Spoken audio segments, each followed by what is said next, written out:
إن الحمد لله نحمده ونستعينه ونستغفره ونعوذ بالله من شرور أنفسنا ومن سيئات أعمالنا من يهده الله فلا مضل له ومن يضلل فلا هادي له أشهد أن لا إله إلا الله وحده لا شريك له وأشهد أن محمدا عبده ورسوله أما بعد فإن خير الكلام كلام الله وخير الهدى هدى محمد صلى الله عليه وسلم شر الأمور محدثاتها وكل محدثة بدعة وكل بدعة ضلالة وكل ضلالة في النار.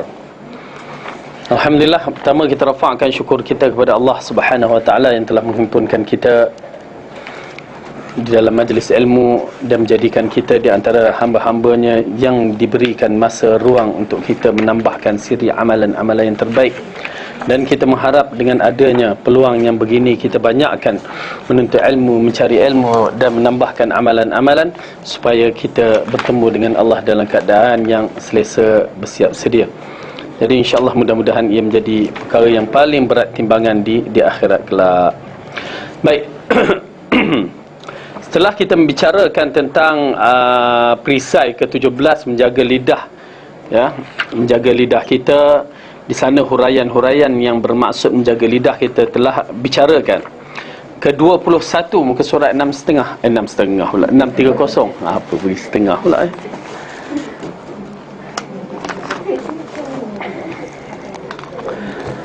Ke-21 menjaga lidah dari bersumpah lain dari nama Allah. Okey, situ ya. Jadi bersumpah diharuskan. Apabila kita bersumpah diharuskan, tetapi ingat bersumpah itu mestilah dengan nama Allah. Dia tak boleh bersumpah selain daripada nama Allah. Kerana bila kita bersumpah selain daripada nama Allah, maka hukumnya syirik. Dia termasuk dalam masalah tauhid.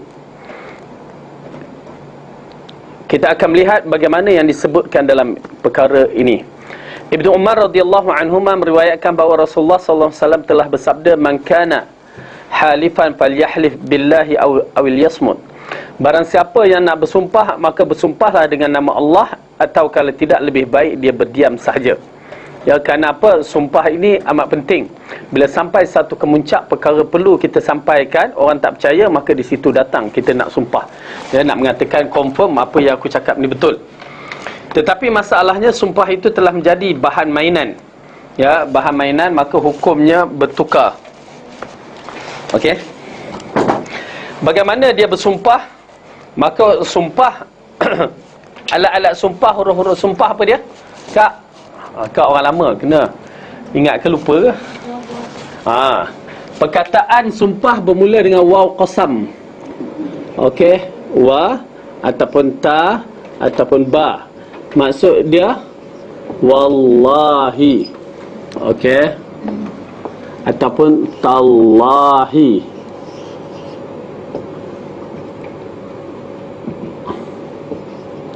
Ataupun billahi. Itu dia cara bersumpah mengikut ahli sunnah wal jamaah. Tak mana huruf sumpah yang memainkan peranan?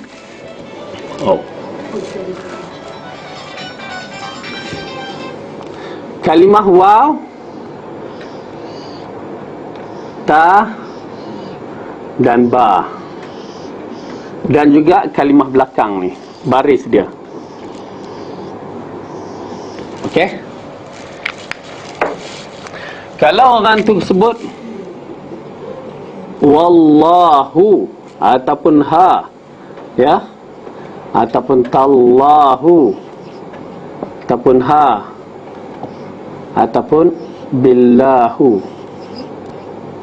ataupun ha. Ya. Maka kalimah ni tak pakai. Pasal kalimah ini bukan huruf sumpah. Baris ni bukan baris sumpah. Okey. Dia mesti baris bawah. Dan mesti kalimah Allah. Kalau tak pun Birrahman, nama Allah kan Ar-Rahman. Okey, mungkin Birrahmani. Okey. Ataupun Birabbil Ka'bah, Tuhan yang memiliki Kaabah. Allah juga tu, maka pun tak apa. Okey. Birabbil Ka'bah atau Birabbin Nas, Tuhan manusia. Kalau Rabbin Nas kan, tak apa. Janji kalimah tu kalimah Allah. Pertama, kalau kalimah tu bukan kalimah Allah, misalan biayasan ta'lim misalan, dia boleh jatuh syirik. Okey. Ataupun bi iswara, nama kereta ke, apa BBMW kan, tak jadi, dia jatuh syirik. Tetapi dia kena sebut kalimah Allah. Kemudian baris belakang ni main peranan. Kalau dia kata wallahu aku tak buat, itu penipu.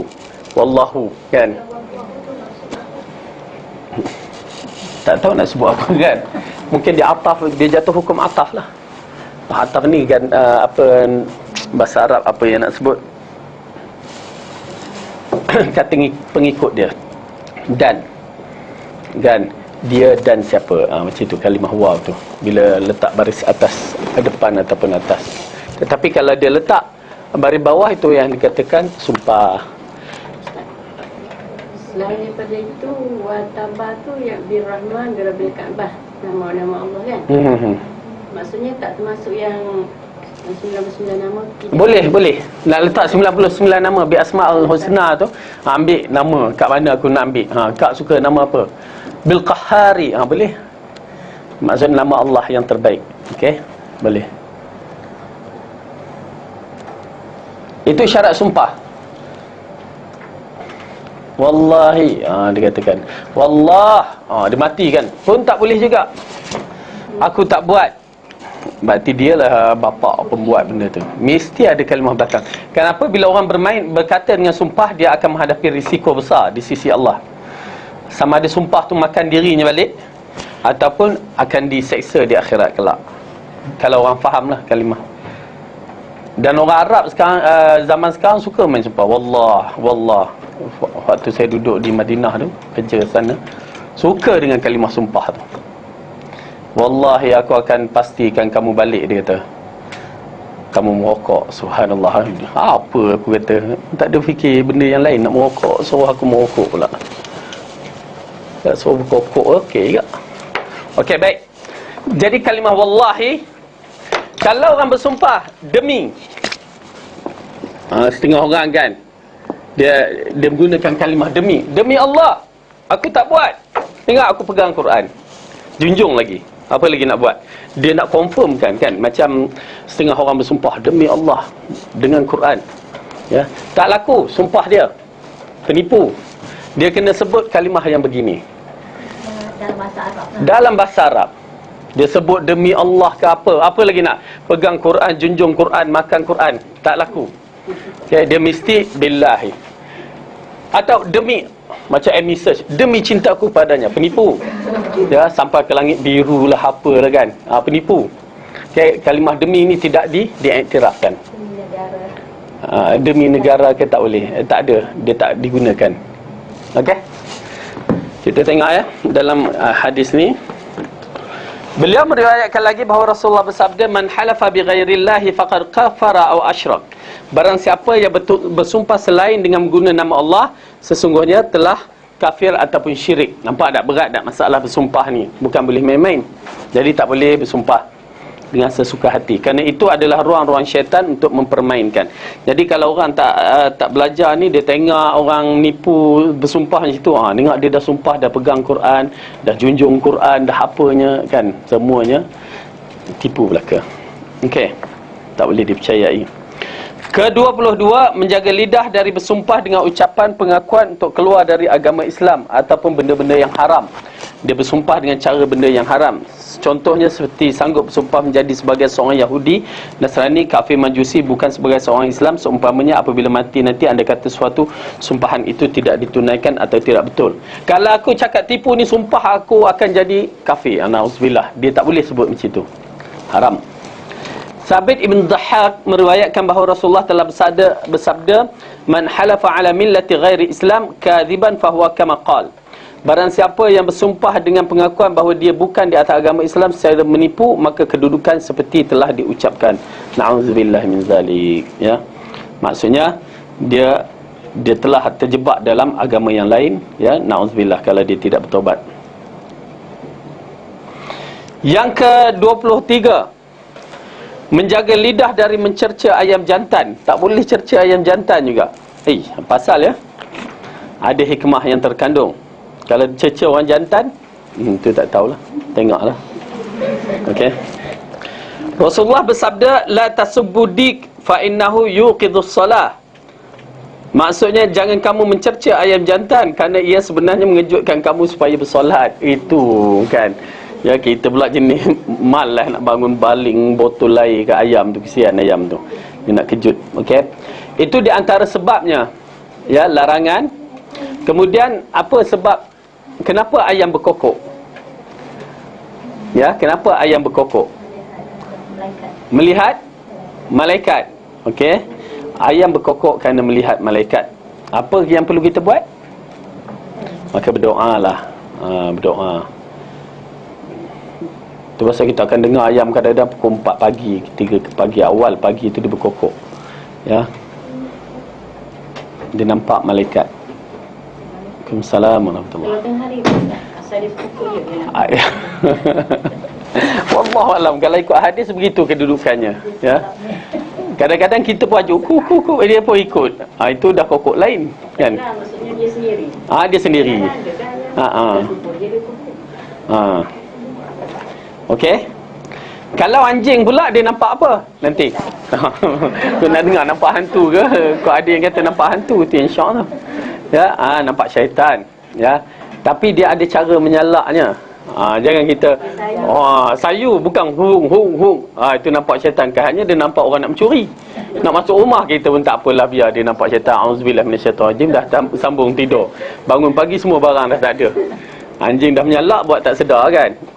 Jadi dia sayu. Kalau dia sayu aja bunyi tu, tu lain. Ya. Jangan terimalah anggapan orang kata nampak apa ni, nampak apa nama? Hantu. Ya, itu karut. Datang pula tambah khurafat orang Cina ke khurafat mana kata ambil air mata anjing tu sapu kat mata kita kalau nak tengok hantu kan. Ada ke? Okey. 3 binatang ni main peranan. Okey, yang Rasulullah kata bila dia berbunyi je adalah bendanya tu. Ya? Baru 2. Nantilah kejap. Kuda. Bukan kuda, keldai. Keldai apa nak puji ya? Nak kata keldai mengapa? Kalau lembu menguak, kambing mengembek, keldai mengedai. Maksudnya keldai berbunyi, ya. Tapi bunyi keldai memang hodoh. Itu je yang boleh saya cakap melalui pengalaman kami, bunyi keldai memang hodoh. Dan dia akan bunyi terutamanya macam kami di Pakistan tu, tempat sampah dia cukup suka bunyi. Lalu je dia bunyi, ya. Maksudnya ada syaitan di situ, dia nampak syaitan. Maka anjing dan keldai bila berbunyi baca auzubillahi minasyaitonirrajim.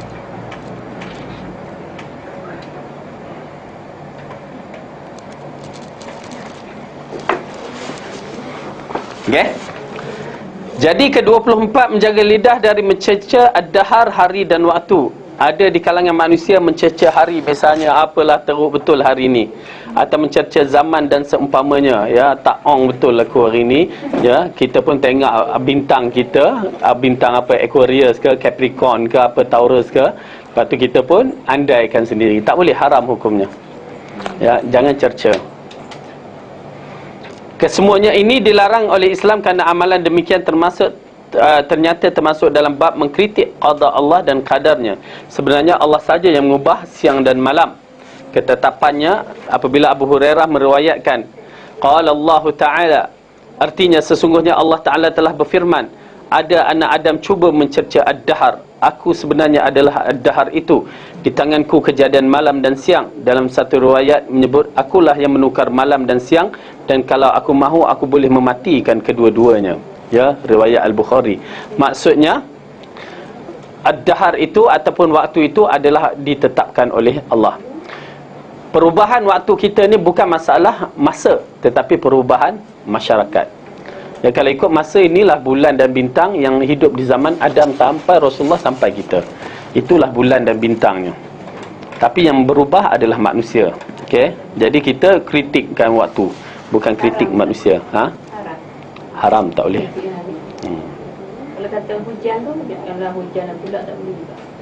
Tak apalah itu. Iyalah kita pasal tak tak suka hujan lah kan. Aku nak keluar shopping tak boleh kan. Cepatlah angkat. Itu tak jadi masalah. Itu hanya bukan kita nak kritik kan. Dia yang jadi masalah apabila kita kritik masa tu kan. Kita kritik. Okey, ke-25, menjaga lidah dari mencerca angin. Angin ini makhluk-makhluk Allah yang dilarang kita berkata-kata. Apabila Ubay bin Ka'ab meriwayatkan bahawa Rasulullah bersabda, la tasubur rih fa in ra'aitum ma takrahu faqulu Allahumma inna nas'aluka khaira hadhihi ar-rih wa khaira ma fiha wa khaira ma amarta bihi wa na'udzubika min syarri hadhihi ar-rih wa syarri ma fiha wa syarri ma umirta atau amarta bihi. Janganlah kalian mencerca angin. Andai kata kalian melihat sesuatu yang tidak menyenangkan kamu terhadapnya, ucapkanlah, ya Allah, aku mohon kebaikan terhadap angin ini dan kebaikan yang ada padanya serta kebaikan yang telah engkau perintahkan dengannya, dan aku berlindung kepadamu dari keburukan dan keburukan yang ada padanya serta keburukan yang telah engkau perintah dengannya. Jadi itu adab-adab kita bila suasana angin yang kuat, ya, kerana angin ini adalah rahmat daripada Allah. Tanpa gelombang angin ataupun udara ni kita tak akan hidup. Tanpa gelombang-gelombang udara ni, jadi sistem telefon kita pun tidak berfungsi. Ya, semua ada hikmah yang terkandung. Cuma bila tengok angin yang buruk sekarang ni, tengah duk sibuk kat Amerika tu, taufan apa yang nak datang, dua-dua orang tu tak boleh nak berkempen dah. Ya, ini di antara mereka tidak ada Allah. Kalau mereka ada Allah, mereka akan berdoa, minta, ya, doa pada Allah, minta perlindungan, Allah akan bagi. Cuma mereka ada, tu je lah. Mereka ada Obama dengan Roni yang disebut kempen. Abu Hurairah meriwayatkan bahawa Rasulullah bersabda, angin itu adalah antara rahmat Allah. Kadang-kalanya datang membawa rahmat dan kadang-kalanya datang membawa azab. Jangan sekali-kali kalian mencercanya. Mohonlah kebaikan yang ada padanya dan berlindunglah dari kejahatan yang ada padanya. Itu kaedah dia. Yang nampak angin, minta perlindungan. Kalau benda tu kita tak selesa.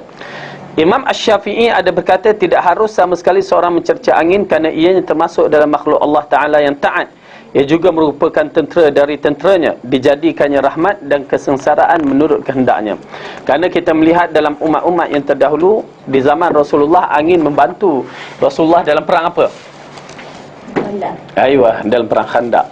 Ya, angin membantu dalam perang Khandak sehingga tentera-tentera Ahzab tak boleh duduk di dalam kawasan peperangan. Balik, ya, angin begitu kencang, ribut taufan. Itu dia tentera-tentera Allah. Dan angin membantu juga dalam kisah kaum Nabi apa? Kaum Nabi Samud. Kaum Nabi Samud, kaum Nabi Saleh, kaum Samud. Berapa lama pakej dia bagi? Pakej angin tu? 3 hari. Oh, mak kejap benar. Kita pergi Madinah, pergi haji, umrah pun pakej 2 minggu. Buka surah Al-Haqqah, kita nampak pakej tu. Surah yang ke-69, juzuk ke-29.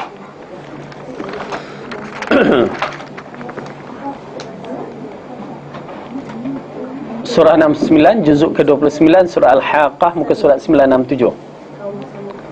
Kaum Samud Nabi Saleh. Siapa yang pergi Jordan, dia menyaksikan bangunan-bangunan tu. Madain Saleh kalau pergi Saudi. Bismillahirrahmanirrahim. A'udzu billahi minasy syaithanir rajim. Bismillahirrahmanirrahim. Al-Haqqah, mal-Haqqah, wa ma adraka mal-Haqqah. Kazzabat Samud wa 'Adun bil qari'ah. Wah, silap ya, kaum Samud pula, kaum Hud. Fa amma Samud fa uhliku bit taghiyah wa amma 'Adun fa uhliku bi rihin sarsarin 'atiyah sakharaha 'alaihim sab'a layalin wa thamaniyata ayyamin husuma fataral qauma fiha sar'a ka'annahum a'jazu nakhlin khawiyah fahal tara lahum min baqiyah hari kiamat. Apakah hari kiamat itu? Dan tahukah kamu apakah hari kiamat itu? Kaum Samud dan kaum Ad telah mendustakan hari kiamat itu. Adapun kaum Samud, maka mereka telah dibinasakan dengan kejadian yang luar biasa. Adapun kaum Ad, maka mereka telah dibinasakan dengan angin yang sangat dingin lagi amat kencang, yang Allah menimpakan angin itu kepada mereka selama 7 malam 8 hari terus menerus. Maka kamu melihat kaum Ad pada waktu itu mati bergelimpangan, seakan-akan mereka tunggul-tunggul pohon kurma yang telah kosong. Maka kamu tidak melihat seorang pun yang tinggal di antara mereka. Ya, kaum Nabi Hud, kaum Ad, yang mana Allah seksakan pakej angin dia 7 hari, 7 malam 8 hari berpusing. Dan sifat angin tu sejuk. Kita tahu kan, kalau kita berada di tempat-tempat sejuk, musim sejuk, macam sekarang di China, di Jerman, apa semua sejuk sekarang. Cuba kena angin sikit, subhanallah, kalau tak pakai lotion lah kan, saya rasa macam kena hiris-hiris. Ya, sejuk sangat-sangat. Tara tak pakai lotion habis, ya, darah tu keluar. Ini kan pula dibawa puting beliung kat situ, pusing selama 7 malam 8 hari. Hancur. Surah Al-Haqqah 69. Jadi ini di antara peringatan Allah kepada kita tentang angin. Dan angin ini juga membawa rahmat, yang kita tahu dalam ayat Quran banyak menceritakan angin membawa rahmat. Okey. Jadi jangan kita mengutuk angin-angin, kerana dia adalah di antara tentera-tentera Allah. Kemudian ke-26, menjaga lidah dari mencerca sakit dan demam. Kalau kita sakit demam, jangan kutuk sakit ni. Apa aku ni sakit aja. Kenapa? Ada kelebihan sakit. Apa dia kelebihan dia? Kafaratul dosa, ya. Dia mengampunkan dosa. Datanglah satu soalan, Ustaz, kalau sakit itu boleh mengampunkan dosa, kenapa kita minta sihat? Kan? Pening juga nak jawab, ya. Kalau sakit tu boleh mengampunkan dosa, kenapa kita minta sihat? Satu pertanyaan. Boleh jawab? Tanyalah ustazah. Okey. Jawab ustazah. Dah ustazah belaka ni. Nak kumpul pahala. Ya, bila kita sihat, ibadat kita bertambah dan boleh mendapat pengampunan dan mengumpulkan pahala. Itu je bezanya. Kalau sakit tu kita nak ibadah tak larat, nak tambah keamalan dah tak larat, kan? Tapi dia diberikan pengampunan dosa kalau kita reda. Tetapi bila kita sihat, dia boleh menambahkan amalan dan minta pengampunan dosa dan berbagai lagi. Itu kelebihannya. Ini ustazah baru ni, ustazah lama ni kita nak ni. Mana? Jabir radhiyallahu anhu meriwayatkan bahawa Rasulullah sallallahu alaihi wasallam pernah datang melawat Ummu Sa'ib. Sabda baginda, apa yang telah berlaku wahai Ummu Sa'ib? Terketar-ketar macam ni. Ummu Sa'ib menjawab, demam panas, tidak ada keberkatan Allah langsung padanya. Kan, Ummu Sa'ib ni sahabiah, seorang wanita di zaman Rasulullah, mengatakan, aku demam panas, tak ada berkat langsung Allah bagi demam ni. Kan. Jadi Rasulullah menjawab. Kita lihat ya bagaimana di zaman Rasulullah pun kadang-kadang sahabat waktu itu masih lagi tidak memahami. Jadi berlaku, lalu Rasulullah mengajar. Tu dia cara dia. Oleh kerana tu, bagi kita sebagai pendakwah, ya, masyarakat keliling kita ramai yang tak faham. Jadi jangan cepat kita menghukum. Ya, jangan cepat marah bila dia tersilap ke apa. Kita pun terus jadi ustazah. Kan? Lepas tu jadi ustazah pilihan pula tu. Kan?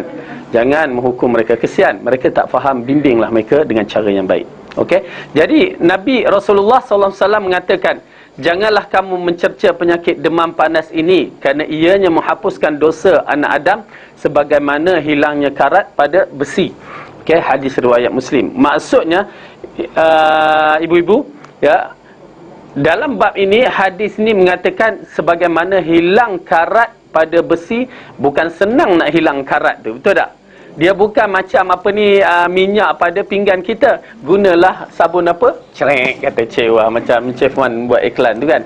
Tak, bukan macam itu. Itu senang je.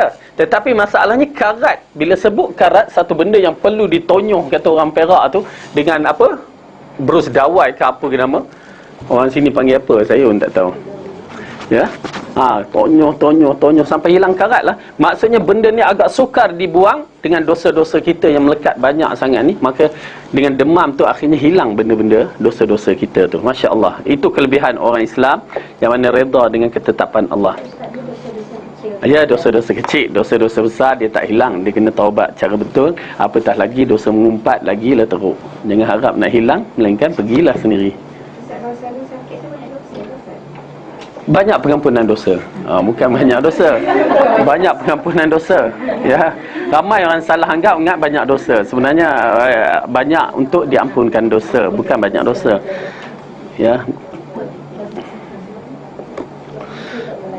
Ke-27, menjaga lidah dari berdusta dalam penyaksian.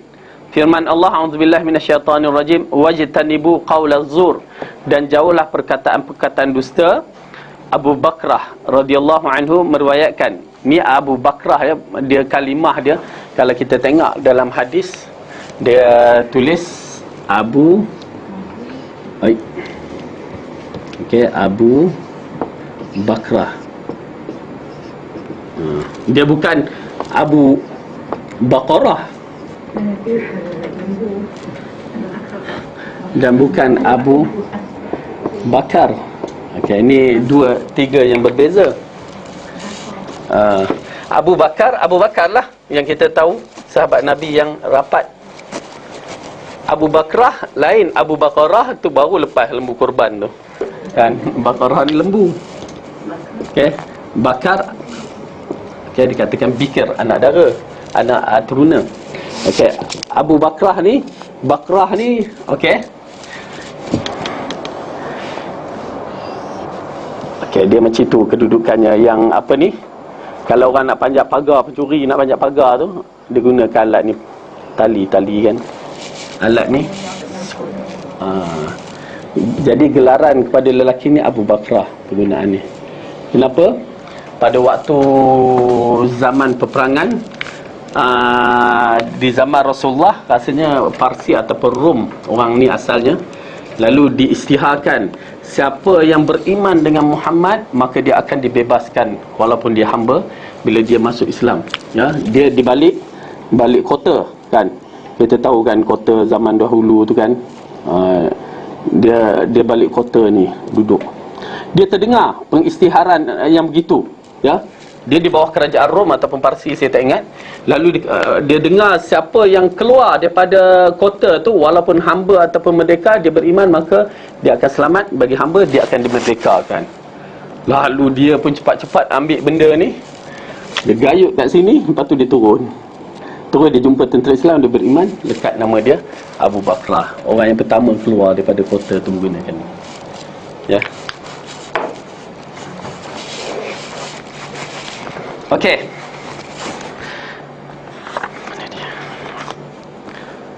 Abu Bakrah meriwayatkan bahawa Rasulullah sallallahu alaihi wasallam bersabda, "Inginkah kalian aku khabarkan dosa-dosa besar diulangi sebanyak 3 kali?"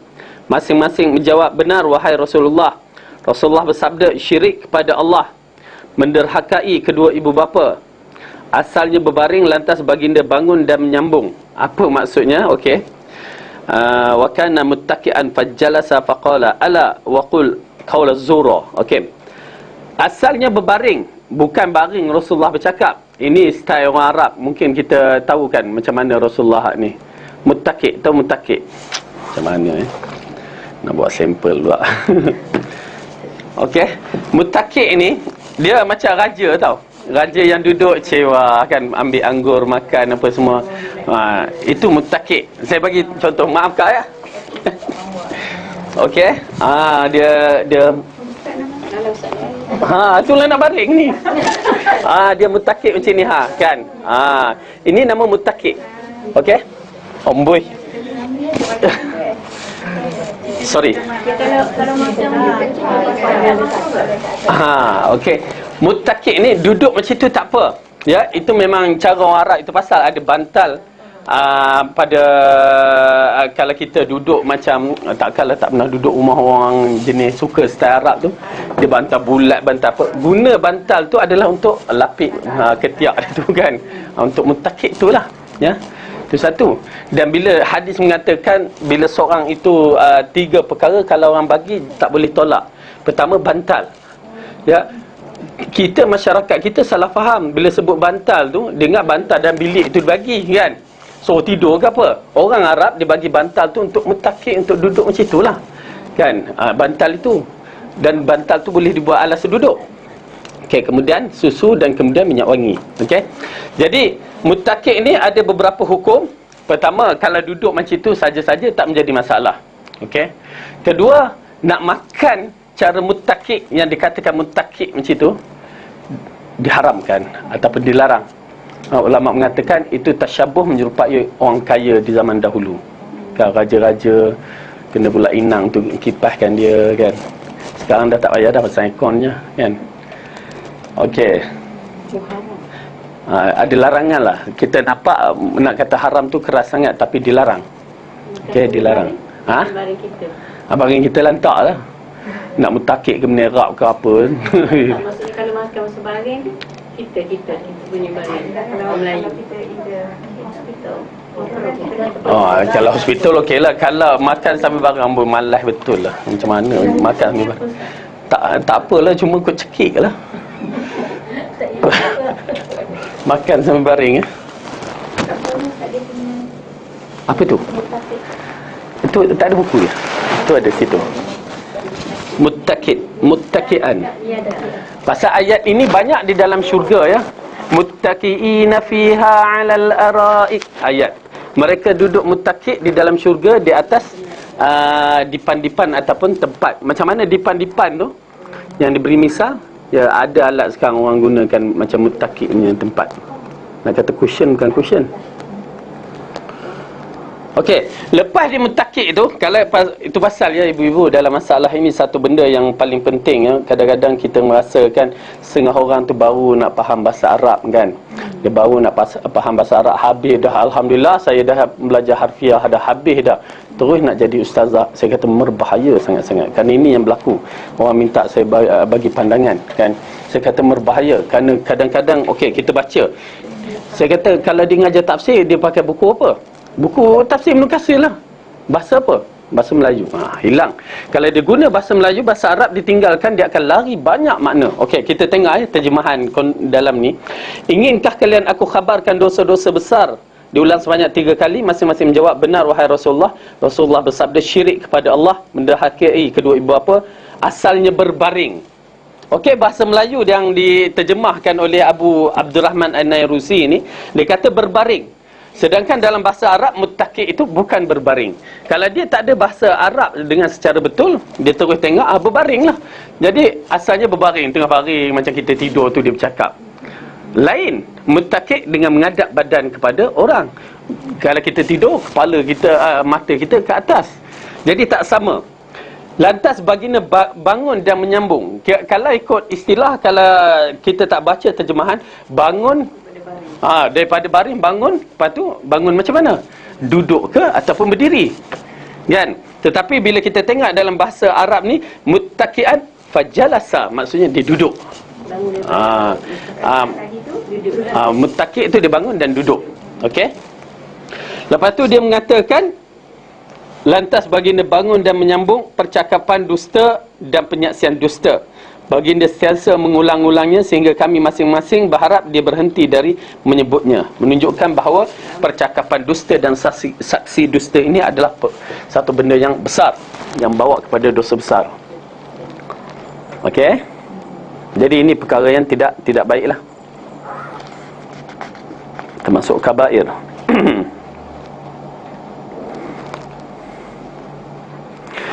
Yang ke-20 pula, ke-28, menjaga lidah dari mengungkit-ngungkit pemberian sedekah. Ini di antara perkara yang sakit ya, memang sakit. Apabila Allah mengatakan, A'udzubillahi minasyaitanirrajim. Ya ayyuhalladzina amanu la tubtilu sadaqatikum bil manni wal adha. Dalam surah Baqarah, ayat tu panjang ya. Ayat ke-264. Ini di antara amalan yang bakal dibatalkan. Amalan yang dibatalkan, amalan sedekah yang dibatalkan ada 4 perkara.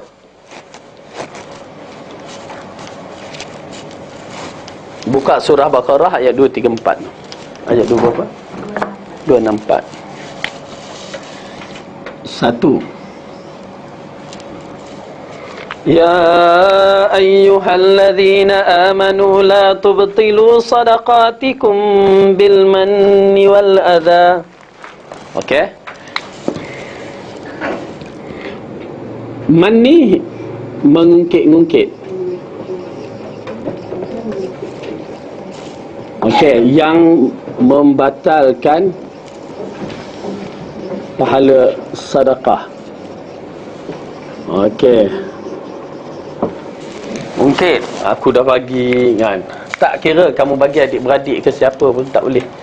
Ya, bagi kat suami ke tak boleh. Tapi kalau tak ungkit dia tak ingat. Siapa kita pun pandai je. Mengingatkan dia Ustaz, bukan mungkin.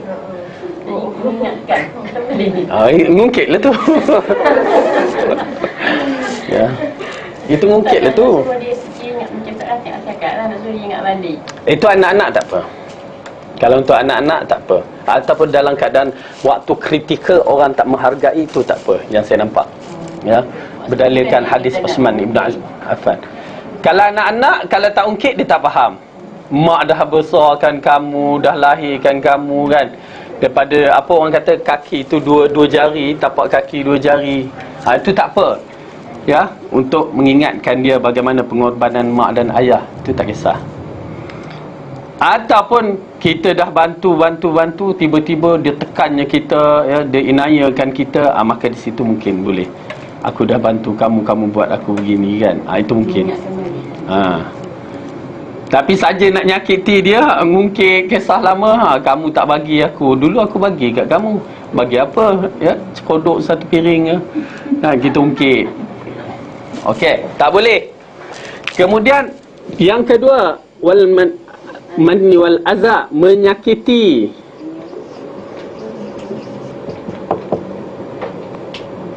Penerima. Kita bagi duit, main campak je, sakit hati orang tu kan. Tu ambil, masya-Allah, tak kena budi. Kan. Ada belakang tu kalimah-kalimah yang menyakiti penerima. Apa jugalah kita buat yang menyakiti penerima. Orang tu nak ambil terpaksa. Kalau tak dia tak nak. Ya, tapi dah terpaksa, dia terpaksa juga ambil. Tak boleh, haram hukumnya. Ada juga orang macam tu. Ya.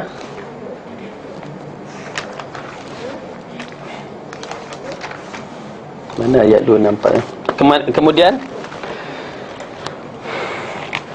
kalladzi yunfiqu malahu ria'an nasi wa la yu'minu billahi wal yaumil akhir. Ya, riya, menunjuk-nunjuk.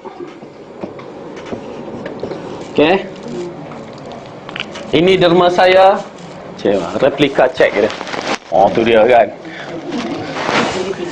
TV. Itu terpulang maksudnya. Mungkin orang tu nak tangkap gambar kan, untuk melepaskan income tax apa, itu kita tak bicaralah ya. Mudah-mudahan itu antara dia dengan Allah kan. Dia tangkap gambar. Tapi kalau saja nak menunjuk, itu hati masing-masing. Saya pergi titian kasih Kak Pah tu, Mak Pah tu. Ustaz, ya, nampak tak? Tu dia. Besar tu Kunci bas. Nampak, besarnya. Tahu tak Ustaz?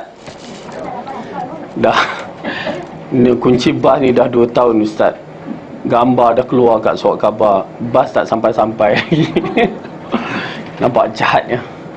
Kamu tangkap gambar, kononnya bagi kepada tempat anak yatim begitu. Lepas tu kamu lepas apa yang kamu nak dapat, orang tu tak dapat apa yang kamu janjikan. Bas, kamu sedang bermain dengan anak yatim.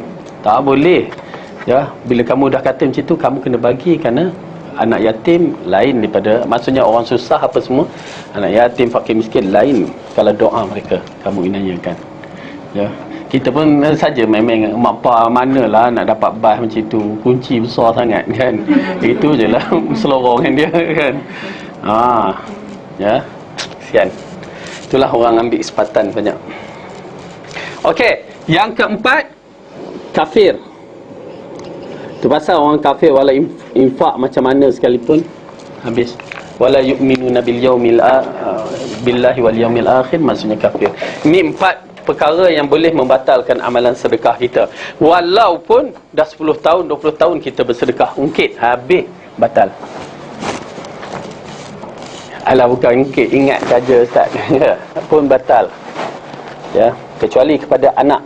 Kecuali dalam isu yang seperti yang kita ceritakan, Saidina Osman Ibn Affan yang dikurung selama 40 hari tak ada makan dan minum. Dia terpaksa keluarkan maklumat, cerita yang dia rahsiakan. Kerana dia nak makan minum kan, dia nak minum daripada telaga yang dibeli kepada golongan Yahudi dahulu. Tiba-tiba korang halang aku untuk minum selama 40 hari ya. Itu lain. Subhanallah. Baik. Abu Zar meriwayatkan bahawa Rasulullah SAW bersabda, pada hari kiamat kelak ada 3 golongan yang mana Allah tidak akan bercakap dengannya serta tidak membersihkannya, dan bagi mereka azab yang pedih. Rasulullah mengulanginya sebanyak 3 kali berturut-turut. Aku berkata, alangkah rugi dan tidak beruntung mereka. Siapakah golongan itu wahai Rasulullah? Jawab baginda, orang yang berpakaian melebihi paras buku lali, orang yang mengungkit-ungkit pemberian sedekahnya, dan orang yang membelanjakan harta bendanya beserta sumpahan palsu. Okey. Jadi ini 3 perkara. Bihalful kadhib. Okey. Yang pakai yang buku lalu tu orang lelaki tu. Ya, orang lelaki. Ya, orang lelaki yang dikatakan dilarang pakaiannya bawah buku lali. Kalau pakai seluar memang bawah. Ya ke? Saya cek. Okey. Atas, betul-betul atas buku lali. Ini pasal dah terlipat. Saya lipat lalu. Okey, atas buku lali. Itu nak buat macam mana? Tak, memang senting ya. Asalnya begitu kedudukannya. Khas untuk lelaki lah. Yang perempuan pula, saya tak dapat nak cakap apa, tapi sebabnya larangan daripada Rasulullah sallallahu alaihi wasallam. Tapi dia menjadi satu masalah khilaf apabila Abu Bakar mengatakan, ya Rasulullah, aku pun begini. Lalu Rasulullah kata, kamu lainnya Abu Bakar. Kan? Jadi dia berkaitan perkara ini. Ada ulama mengatakan di bawah buku lali dengan takabur. Ya, dengan takabur. Itu pasal hatta perempuan tak apa bawa buku lali. Tapi itu perempuan tak nak bawa buku lali, nak atas buku lali. Sehingga sampai ke atas skirt, atas skirt. Dia tak boleh berseret-seret yang panjang. Rasulullah benarkan bawah sejengkal daripada buku lali ataupun satu hasta, tu je.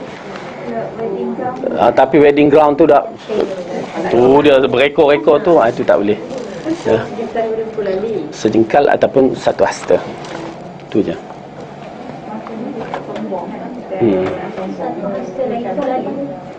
Panjang terkejak lah.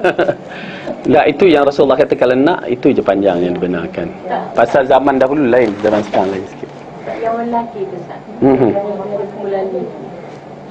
Tapi kalau pakai macam kalau pakai seluar, kau pakai haram. Ada larangan lah. Itu je yang saya boleh cakap kan. Ada larangan daripada Rasulullah. Paling kurang atas buku lali ataupun betul-betul buku lali. Tu. Kalau bawah sangat-sangat tu ada masalah. Itu kaul yang kita dapati daripada ulama melalui hadis begini.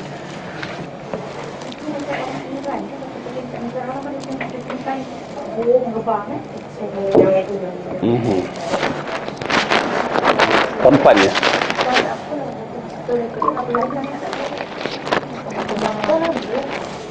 Apa satu hasta, labuhlah macam tu lah orang Iran tu kan.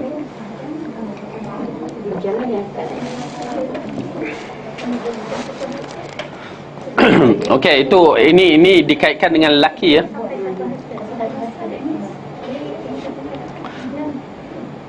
Okey, ke-29 menjaga lidah dari mencerca diri sendiri. Sahlu Ibn Hanif meriwayatkan bahawa Rasulullah bersabda, la yaqulanna ahadukum khabastu nafsi. Jangan sekali-kali salah seorang dari kalian berkata, buruk betul diri aku ni. Oh, kita marahkan diri kita kan. Kenapa aku ni begini, tampar-tampar ke. Tak boleh. Ya.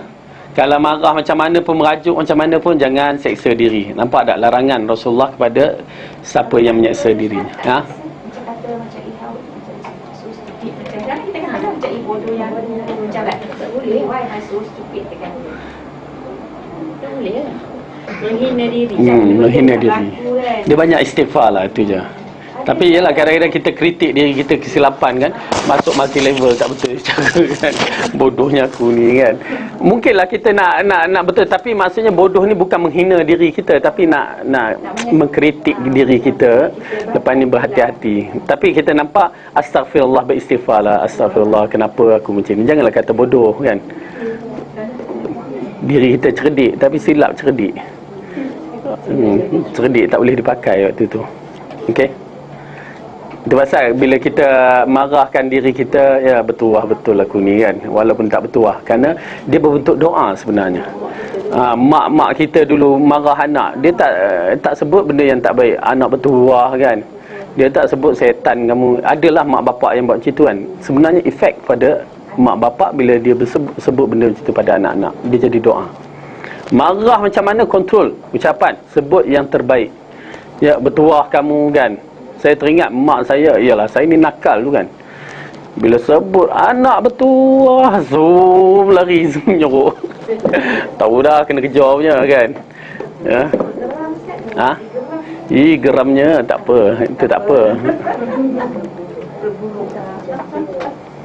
Bukan mencerca, dia yang dilarang. Itu nampak tak dalam Islam, hatta diri kita pun jangan kita mencerca ya. Subhanallah, baiknya Islam. Ini kan pula nak cerca orang. Ke-30, menjaga lidah dari pengakuan bohong. Ibnu Mas'ud meriwayatkan bahawa Rasulullah SAW bersabda, barang siapa yang bersumpah mengaku harta seorang muslim yang lain sebagai hartanya dan bukan harta si muslim itu, nescaya akan mendapat kemurkaan Allah apabila bertemu dengannya hari akhirat nanti. Ya, maksudnya kita bukan reta dia, kita kata reta, bukan reta kita, kita kata reta kita. Ya, terutamanya berkaitan dengan masalah tanah, adik-beradik ni semua kadang-kadang berlaku sampai begitu sekali ya. Yes. Kalau ikut surat khabar hari ni sampai dia keluarkan bapak dia tu kan, kata ini reta ibu apa, dia tak tahu kes yang sebenar. Wallahu alam. Jadi kita tengok dalam bab ini larangan ya bersumpah. As'as Ibnu Qais meriwayatkan, aku pernah bertengkar dengan seorang lelaki mengenai sebuah telaga. Lalu kami bawa perkara tersebut ke pengadilan Rasulullah sallallahu alaihi wasallam. Lalu Rasulullah berkata, awak berdua hendak mengaku saja atau hendak bersumpah? Lelaki itu beria-ia benar mahu bersumpah tanpa mempedulikan siapa. Rasulullah bersabda, barang siapa yang bersumpah lantaran beria-ia benar mendapatkan harta benda seorang muslim yang lain, sedangkan dia seorang yang angkuh tidak benar dalam hal itu, nescaya akan mendapat kemarahan Allah apabila bertemu dengannya nanti ya. Jadi maksudnya kalau beria juga bersumpah, maka dia akan kena makan sumpah tu nanti. Kalau dia bertaubat asal kan? Mudah-mudahan Allah ampunlah. Itu je lah. Bersumpah dia sedar balik taubat. Taubat. Kena langgar kafar atau sumpah dia. Dia kena bayar sumpah apa palsu dia tu. Ataupun sumpah janji, sumpah apa? Kafarah ni kena minta maaf je lah. Ke-31, menjaga lidah dari memuliakan orang fasik, bid'ah dan munafik. Ketahuilah adalah tidak harus seorang muslim itu memuliakan orang munafik seperti katanya Tuan yang mulia, sama ada melalui tutur kata ataupun melalui tulisan seperti menulis. Yang dihormati Tuan, tidak kira sama ada si munafik itu terdiri daripada raja-raja, menteri-menteri atau pemimpin bawahannya lain. Subhanallah, kerah ya.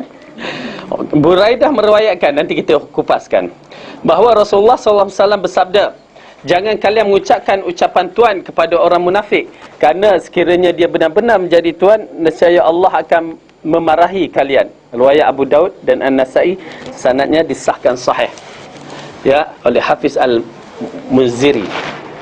Okey, kalimah ini sebenarnya berkaitan dengan satu perkara yang besar apabila orang kafir ni dia tidak menghormati Islam, ataupun kita berada dalam keadaan kita orang yang maksudnya orang yang ialah orang yang kuat.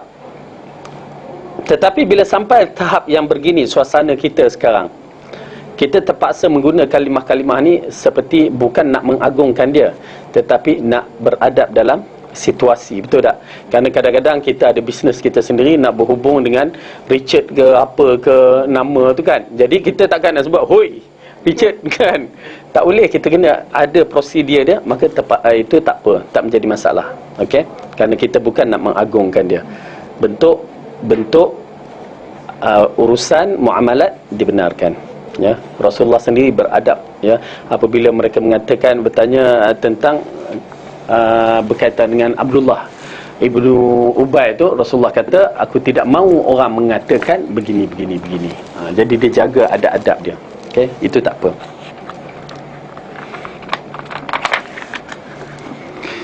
Ke-32, menjaga lidah terhadap perkataan dan yang membolehkan menyebab syirik. Dan pun boleh jadi syirik, ya. Contohnya ialah seperti seorang itu berkata, aku bertawakal kepada Allah dan kepada kamu, atau berkata tiada siapa yang di sisiku melainkan Allah dan awak sahaja. Okey, ini ada masalah sedikit. Ini kalimah yang digunakan dalam bahasa Arab ya, mungkin bahasa kita ni lain. Huzaifah meriwayatkan bahawa Rasulullah sallallahu alaihi wasallam bersabda, janganlah kamu sekalian berkata terserahlah kepada kehendak Allah dan kehendak si fulan. Sebaliknya sebutlah terserahlah kepada kehendak Allah kemudian kehendak si fulan. Maksudnya di sini penggunaan waw tadi, waw ataf dalam bahasa Arab ni, maksudnya waw ataupun dan, yakni dia maksud waw dan ni ialah macam bersama, okey, dalam memberi. Okey, bersama ini yang dilarang. Tetapi kalau dikatakan waw itu tidak bersama, maksudnya kemudian. Apa ya, macam mana nak diseparatekan kalimah ni?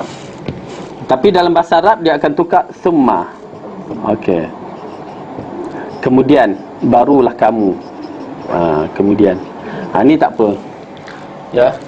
Alhamdulillah, dengan izin Allah, Allah bagikan benda ni kat aku dan kamu bagi. Tak. Kemudian dengan izin Allah buka hati kamu nak bagi kat aku. Macam tu. Sebenarnya di sana terdapat satu hadis yang menyokong hadis itu, sebagaimana hadis Qutailah bin Saifi Ibrahim An-Nakhai melarang seorang berkata aku berlindung kepada Allah dan kepada kamu. Ya. Sebaliknya hendaklah berkata aku berlindung kepada Allah kemudian kepada kamu, dan ucapkanlah kalau tidak kerana Allah kemudian kerana kamu, dan janganlah kamu menyebut kalau tidak kerana Allah dan kerana kamu. Ini kerana kalimah dan menunjukkan arti gabungan dan pensyarikatan. Ada pun perkataan kemudian menunjukkan makna tertib dan turutan secara berasingan. Itu dia. Okey, ada apa soalan kat sini?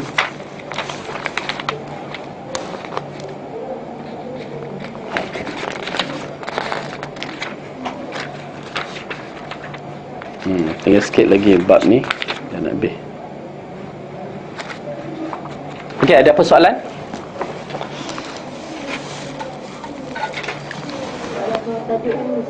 Keluar. Apa tu? Tak apa tanya.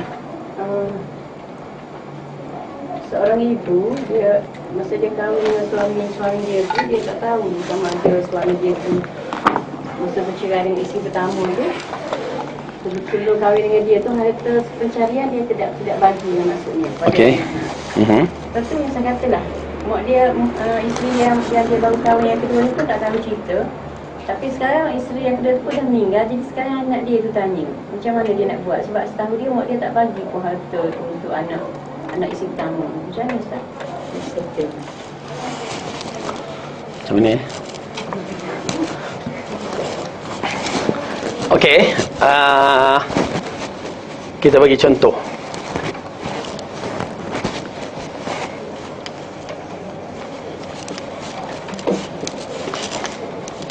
Okey, Pak Mat ni, Pak Mat kahwin dengan Mea, isteri pertama dia. Okey, Mea. Anak satu. Okey, dia cerai kan. Ada anak satu perempuan. Okey. Jadi dia tak bagi harta pencarian dengan Mea tu. Okey, harta pencarian dia tak bagi. Okey, harta pencarian dengan Mea ni ada harta pencarian dia, okey. Okey. Lepas tu dia kahwin dengan Joyah kan. Okey. Sekarang Joyah meninggal. Joyah pun meninggal. Ada anak tak? Ada lah. Jadi sekarang anak dia yang tanya macam mana nak buat. Okey. Dia dah sedar lah kan. Joyah dah meninggal. Me'ah ni meninggal dah? Belum? Meninggal lah tu. Meninggal kot. Jadi confused dah. Dia jadi confused. Okey.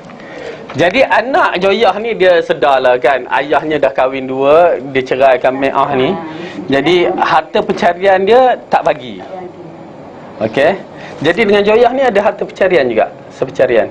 Adalah. Ada ya. Apa ramai anak dengan Joyah ni ramai lah. Anak dengan Joyah ramai, mak Joyah ni jadi. Okey. Tak, maksudnya ada anak lelaki, ada anak perempuan. Okey. Joyah meninggal dah. Dah. Okey. Sekarang nak tengok macam mana. Sebab sama dia, mak dia pun tak bagi dekat anak Me'ah tu. Harta. Ni Pak Mat meninggal dah. Pak Mat dah meninggal. Oh, meninggal lama dah. La ilaha illallah Pak Mat ni. Okey dah.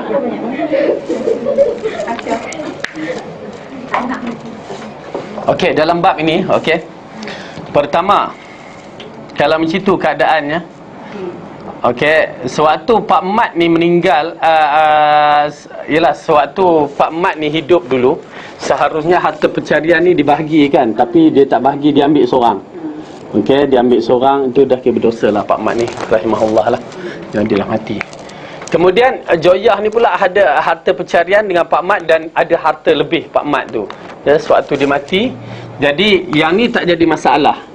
Okey, sekarang kerana anak tu dah tahu Pak Mat punya harta ni, harta sepencarian dia ni tak dibagi kepada keluarga Me'ah ni lah, anak perempuan satu ni. Okey, caranya kalau anak ni dah tahu keadaan yang begitu, Harta tu lah kan. sekarang kita nak tahu yang mana mati dulu, Pak Mat ke Joyah. Dia kena ambil kira tu. Kerana kalau Joyah, Kak tak tahu Pak Mat dulu ke Joyah dulu. Tak tahu juga. Kalau kita buat andaian. Yalah, itulah kita nak tahu. Okey, kalau Pak Mat mati dulu, okey, maka harta ni agak bermasalah sedikit lah. Harta dia ni, dia kena buat bahagi dua. Okey, bahagi dua. Lepas tu, okey, bahagi dua, kan? Pertama, tengok kepada harta pencarian, maka harta pencarian ini kena bagi belah ni. Kan, walaupun Mak Me'ah tu dah meninggal ke apa, dia kena bagi. Maksudnya bagi ke anak perempuan. Ya, kena anak perempuan. Tetapi kalau dia belum meninggal, tapi Joyah ni meninggal dulu, tak apalah, Joyah meninggal tak jadi masalah. Maksud harta tu difaraidkan kepada semua anak-anak dan pada suami dia. Okey. Tetapi sekarang Pak Mat ni meninggal, maka harta tu kena bahagikan dulu. Okey. Kalau ikutkan kaedah, bahagikan kepada faraid. Maksudnya pembahagian tu, tu dia kena bahagi dua dulu, harta pencarian tu. Lepas tu tolakkan harta pencarian tu, yang separuh ni baru difaraidkan semua pada yang ini dan yang ini. Harta pencarian tu wajib.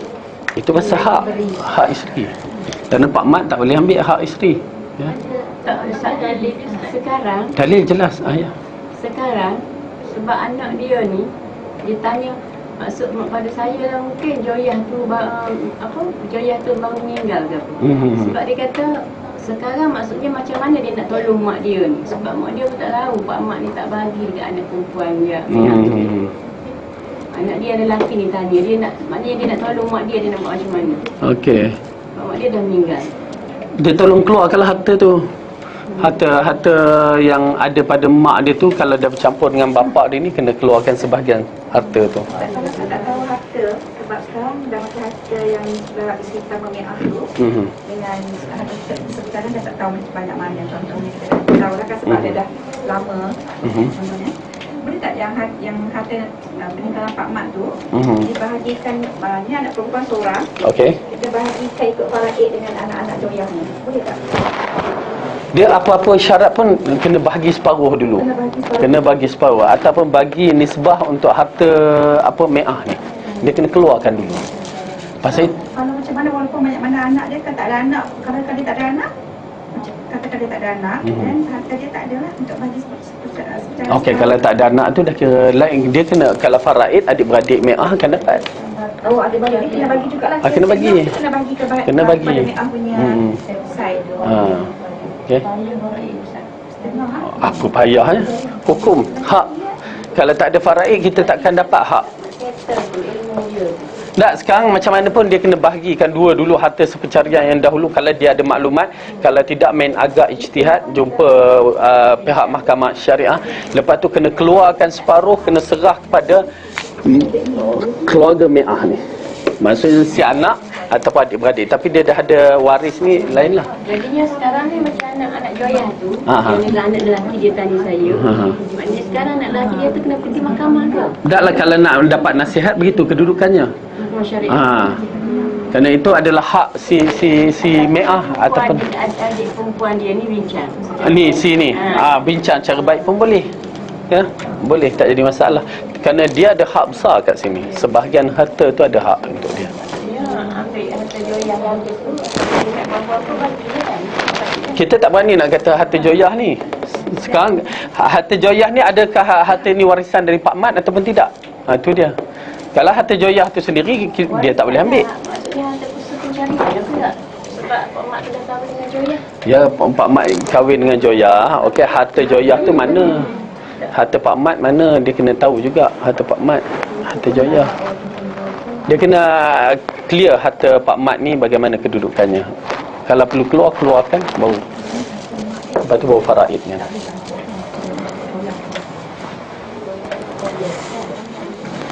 Harta pencarian ni contoh kan.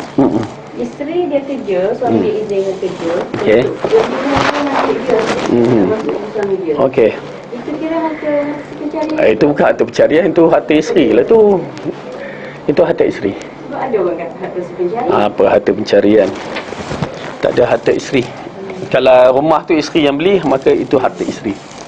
Suami tak ada hak. Kecuali kalau isteri tu nak bagi hak abang, saya bagikan hak abang, abang punya tempat bahagian dapur je. Itu hak dia kan. Tapi kalau suami yang beli, itu harta bersama. Itu Kenapa kalau dia beli duit dia, kenapa pula jadi harta pencarian? kerana suami tanggungjawab. Isteri bukan tanggungjawab. Ingat ya, bila isteri punya harta, isteri punya harta ni siapa? Apa? Bila suami isteri punya harta, itu adalah hak isteri mutlak. Bila suami punya harta, suami kena beri kewajipan dia pada anak-anak isteri dia. Kan? Itu tak sama, beza. Itu pasal harta isteri, suami tak boleh ambil walaupun 1 sen. Kalau dia tak izin, harta suami pun isteri masih boleh ambil, ada ruang-ruang tertentu, tapi tak boleh ambil asalnya. Tapi kalau suami tu bakhil, kedekut, maka boleh, tak menjadi masalah. Bukan curi, itu hak. Jangan sebut curi, ambil, itu hak dia. Okey, jadi itu kewajipan dia. Rumah kewajipan dia bagi, apa nafkah, apa pakaian, apa semua, itu kewajipan dia. Isteri tak ada kewajipan dia. Dia pastikan keluarga aman, apa semua tu. Itu lain. Itu pasal harta isteri lain dengan harta suami, berbeza. Jadi pasal harta pencarian.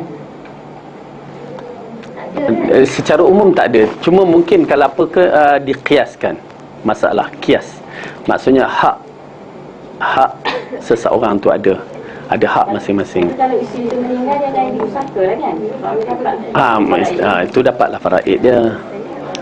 Ya. Tapi kalau dia heboh masa dia hidup, heboh dia anak, jadi dia untuk anak-anak. Jadi untuk anak-anak lah hibah tu. Tapi ada larangan beberapa perkara tentang hibah tu, kena berhati-hati lah. Sedekah maksudnya, seorang ibu bapa dia kena berhati-hati waktu nak sedekah. Kerana di akhir tu nanti, waktu mak bapak ada kekuatan, anak yang tak beriman tu sayang lah.